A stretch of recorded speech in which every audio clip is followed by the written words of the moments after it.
Ayan, hello mga ka-JTech. Ayan, finally, malalabas natin siya ngayon. Pero yung tagal natin ka, no? Laging CB650R yung napapanood nyo sa akin lately. So, this time, ito naman yung dadali natin, si Kim Chu. Ayan, yung mga nakamiss kay Kim Chu, hindi ko pa siya nabenta mga guys. Nandito pa rin siya sa akin. So, hindi lang natin siya nagagamit. Sakay na tayo.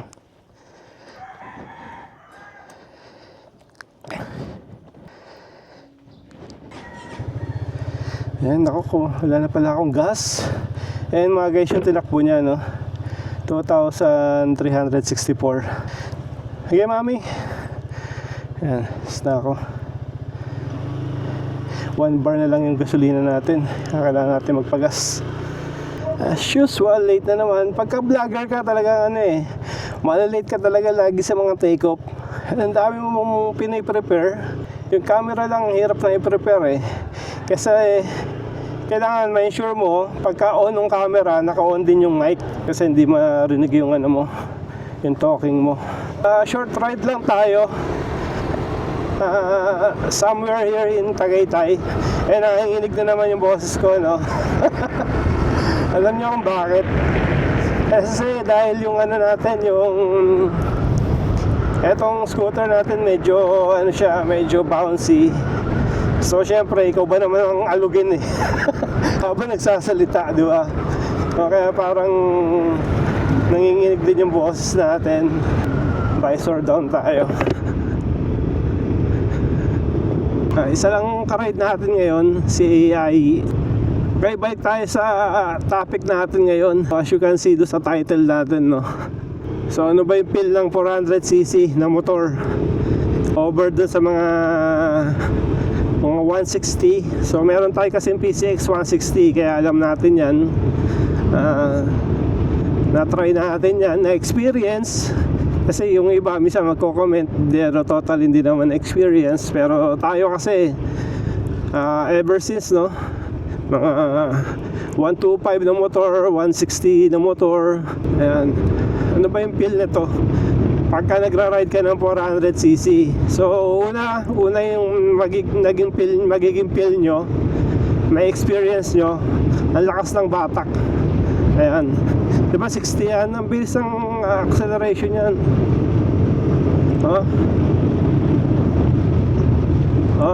Isang kulang kagad yung daan sa'yo pagka hinataw mo, ang lakas ng torque niya over sa mga 160. Syempre, obviously, kasabihin nyo, syempre 400cc yan diba? So kaya nga sinasabi ko sa inyo mga guys.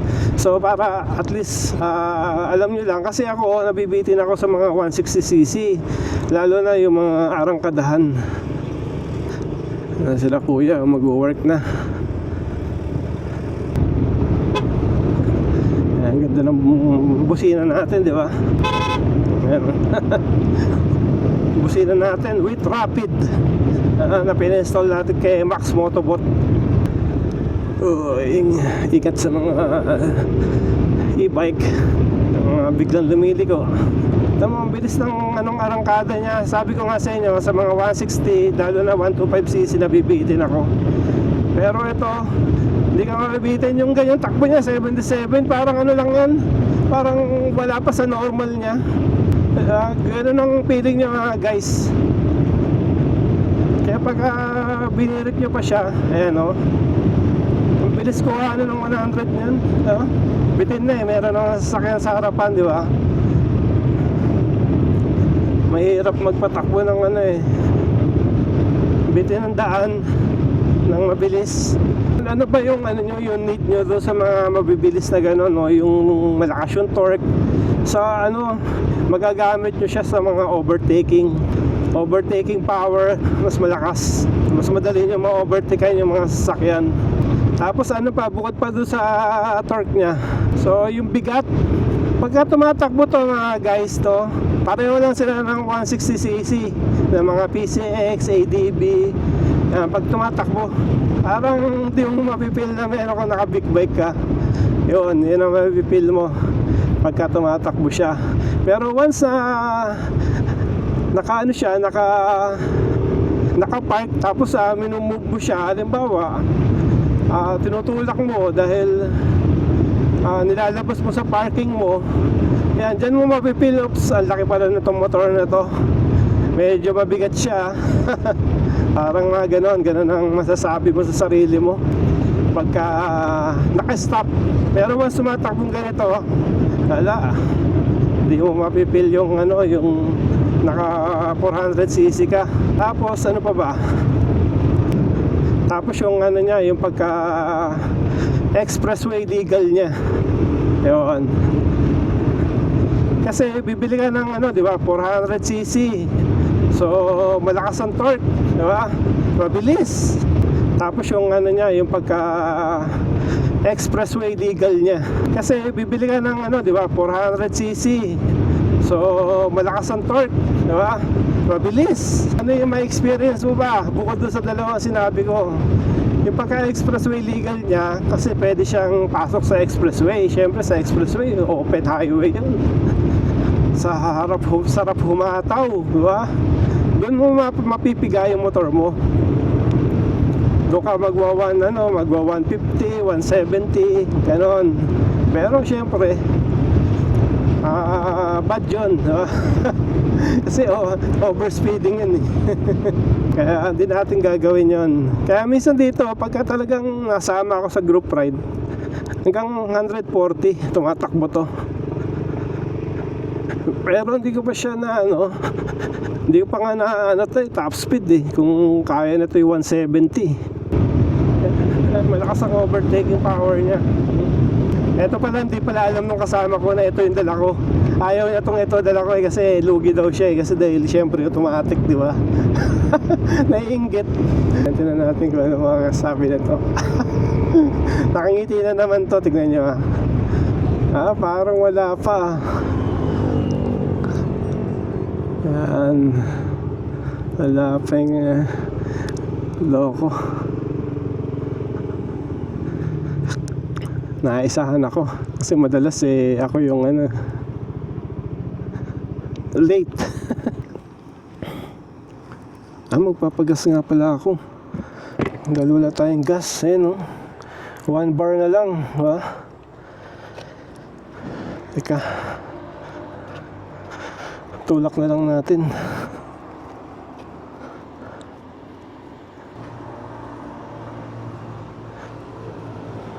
Yung lang, ano ba yung 95 yun? Yung 95 yan. Oo.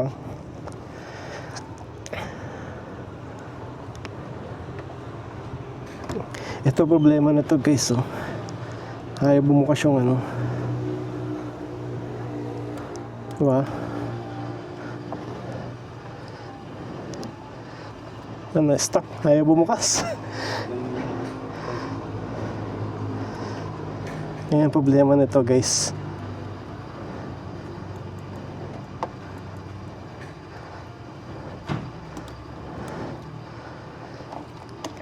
Ayaw.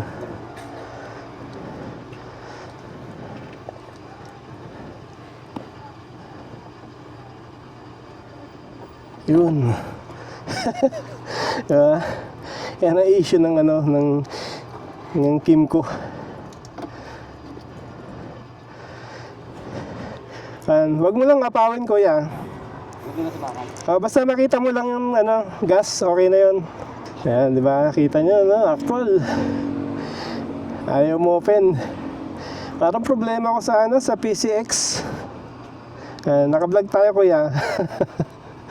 Tapatingin si kuya kasalita ako. Yung problema ko sa PCX, ganyan din. Hindi siya ma-open. Oo.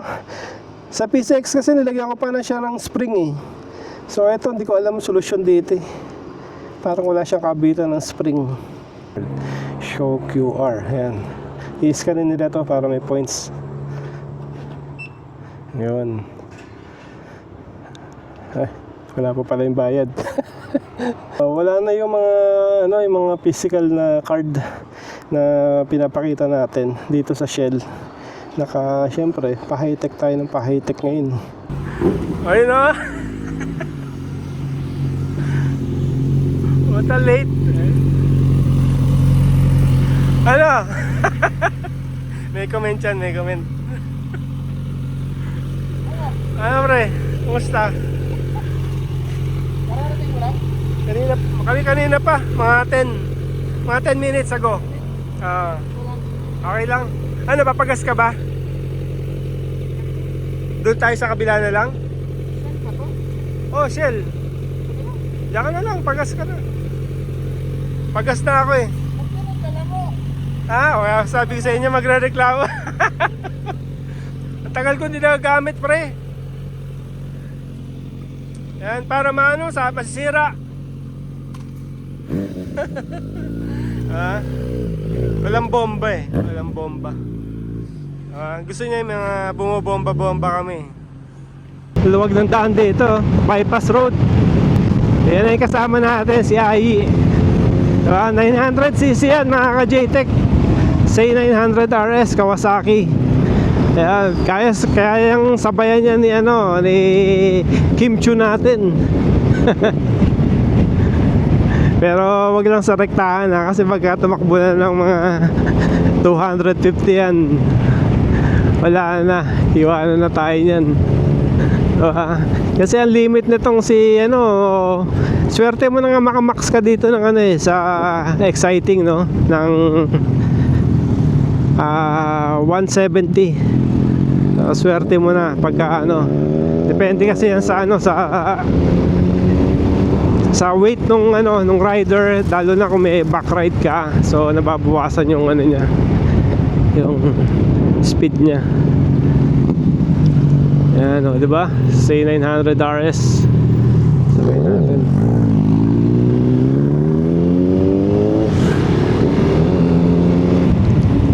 Kasi ang laban nito diyan sa mga ganyan, malakas ang torque din. So pag umarangkada kasi yan, alam mo pag yung mga ganyang motor, kamukha nung CB650R natin, once na tinrottle mo, ang lakas ng torque niya, yung batak, ang lakas. So ito rin si 400cc natin na Kimco, may torque din siya. So kaya pag umataw na ganyan, kaya din yan sumabay na ganyan, di ba? Ayan malakas din siya, may power. Pero pagka 160cc ka tapos ganyan ang ka-ride mo, may iwanan ka kasi dahil yung torque, yun yung sinasabi kong kulang doon sa mga small displacement. Ang sarap lang dito mga ka-JTEC kasi nakapag-drive na rin tayo ng mga ganyan, di ba, mga manual. Ang sarap dito kasi dahil piga-piga ka lang ng throttle. Kaya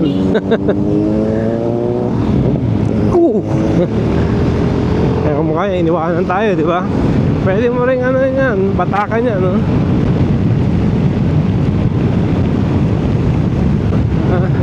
lakas din, nakakasabay siya. Yun mga ka-JTEC, yung pagka bumili kayo ng 400cc, makikita nyo yung big difference. So sa scooter, pagka sa pwede, bisa kasi ibang sa akin, pare-pareho lang yan, di ba? Depende lang sa driver yan. Kaya minsan nagtataka ako, minsan yung may nag-vlog na 400cc siya na Kimco, tapos iniwanan siya ng ng mga small displacement na mga underbone. So yun, nasa driver na yun. Kasi ang lakas ng motor mo di ba? So hindi mo lang siya alam gamitin. Pero sa arangkadahan, mananalo to kasi dahil may torque nga to. Yan ang maganda sa mga 400cc, good sa overtaking. Umuulan mga ka-JTEC, yari tayo dito. Iba talaga dito sa Tagaytay, unpredictable talaga weather. Ulan.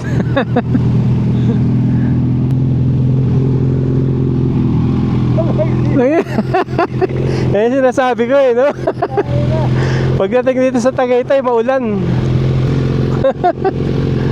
Bad trip, maglilinis tayo ng motor.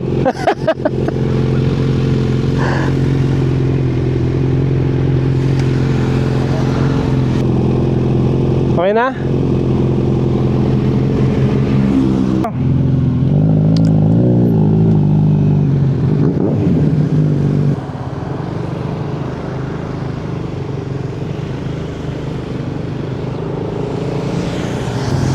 Tara. Kaya inulang kami. Balik kami kasi dahil ang itim ng ano ng langit doon sa Tagaytay. Kaya dito na lang kami, hanap na lang kami dito somewhere here.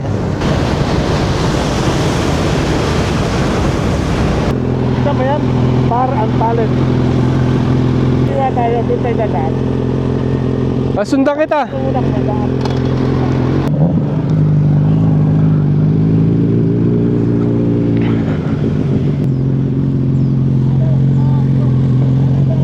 Nadumihan na si Kim Chiu.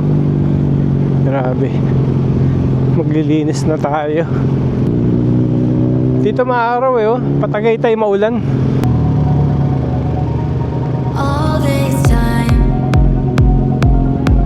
I've been holding on so tight, 'cause all that I do was easy to use. So call my time,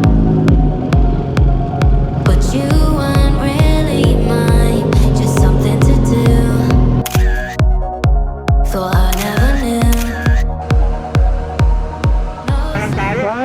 Sige pre. Dito na ako ah. Okay. Ingat. Bye-bye. So, yun ang ating vlog. Again, thank you for watching and see you again in my next vlog mga ka-Gtech Moto. Bye-bye.